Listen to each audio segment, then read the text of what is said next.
Masakit sa kamay ko. Kanina talaga hindi na ako magbihis yun. Kasi hihintay na lang ako matuyo yung shirt ko.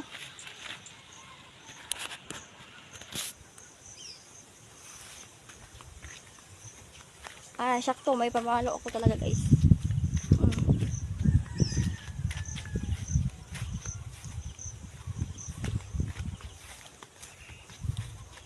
May kasi ako may kasi ako pamalo. Kapag may aso papaluin na yata kaya.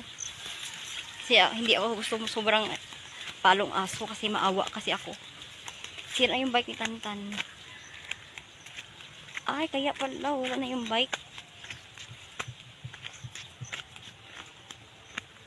Hindi tayo dapat tayo mag-vlog ako dito. Hindi tayo maingay, guys.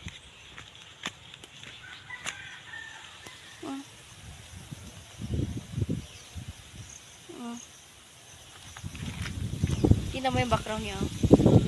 Kasi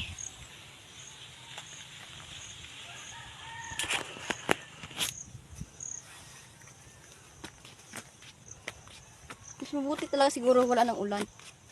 Kaysa